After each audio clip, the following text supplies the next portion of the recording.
Hey everyone and welcome. In this game we're going to take a look at a replay from Doublelift's pocket pick, Lucian, against Varus.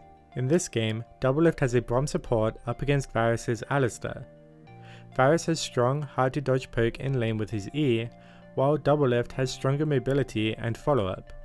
In addition, Alistar is useless at level 1 and is easily abused, while Brom has a lot of utility at level 1 with his Q.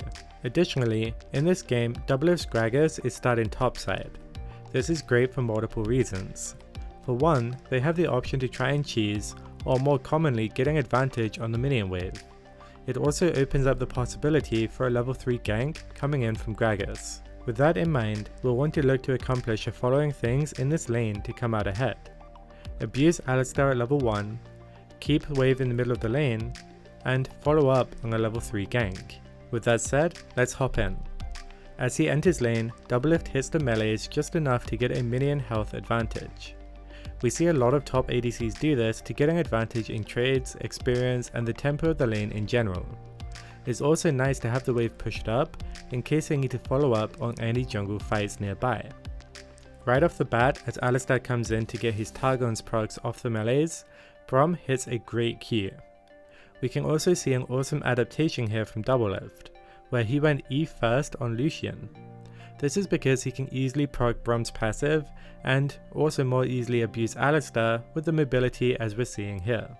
Already Alistar is chunked to 2/3 of his HP, which is a great win right off the bat. Hitting Alistar now makes his level 2 all-in much less powerful.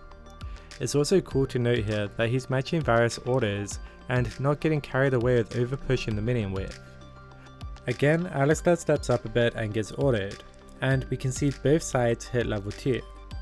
This so far is an even match laning phase, which is what you can expect when both sides have melee supports. Let's speed it up. As we can see, Gragas comes over the blast cone, and the gank is about to start. The wave is in a good spot, and even if this doesn't work, it's going to be really annoying for Varus and Alistar to step back up into a farming position. As they go for the approach, we can see all 3 red team members ready to immediately follow up. Brom hits a great flash Q, Gragas hits his body slam, and Alistar quickly goes down.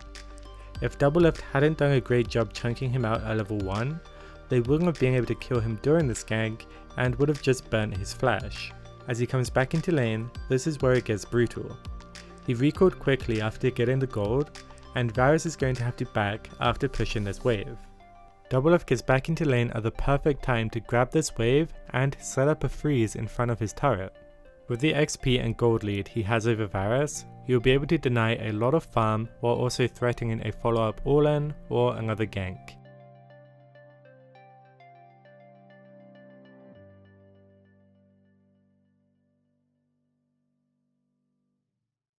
As Varus comes back into view, you may be wondering, what can he really do here?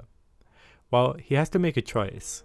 He either backs off and waits for the wave to come towards him, or he tries to break the freeze with orders and spells on the wave. This decision comes down to the size of his wave and Doublelift's, and because he has a lot more minions, the best decision is to try and break the freeze. The big problem with breaking a freeze like this is that you're leaving yourself completely open to a fight. Gragas knows this and looks to wrap around for a sneaky gank onto the blue side bot lane. However, he's spotted by a good ward from Alistar and the gank gets called off. If we look at the minimap, we can see that Varus and Alistar are contesting Gragas. When situations like this happen, you can make a couple of assumptions. First, Gragas is probably clearing vision. Second, if they're choosing to engage a fight there, they either have their own jungler backing them up, or they won't be able to fight a 2v3.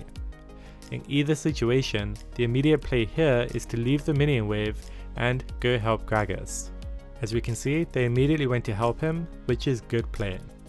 We can also see that Gragas just got stunned, and he might have ended up dying if they didn't come to help him. Kha'Zix did end up being here, so our assumption was correct. In this case, since we're down a couple of summoners from earlier, it's better to back off and remain farming. Returning to the freeze, things are still looking awesome for Lucian and Brom, and this puts a lot of pressure onto Varus.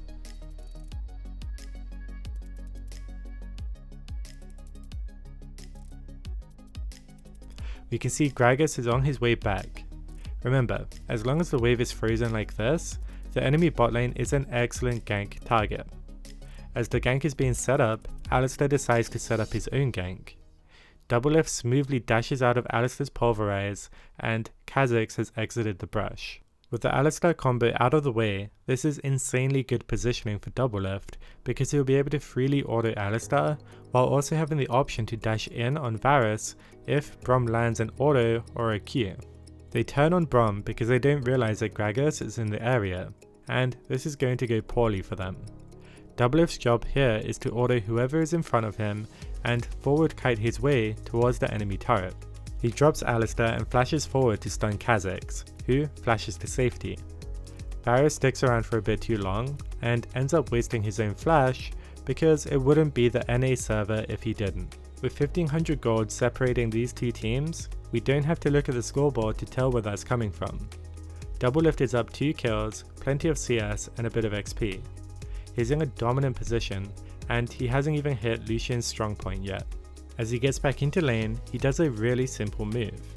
He just walks right over here in front, grabs his 3 melees and runs into the brush. With this, he can stall the wave once more right in front of the turret, forcing this very immobile Varus into this very uncomfortable position once again. The absolute best part about the play here is how easy this is to set up. After getting the wave into position, all he is doing is not hitting the minions unless he needs the last hit. Varus is back in lane, but he can't do anything here. He was struggling against Doublelift's wave manipulation before when they were even on gold, but now he's down multiple kills, gold and XP on top of that. And for all you junglers out there, if a lane is this receptive to your ganks and you've either banned summoners or gotten a kill, then you know how easy it is to pressure them over and over. Alistar is going to go down here at the worst possible moment for the enemy laners, since the wave is finally pushing towards Varus.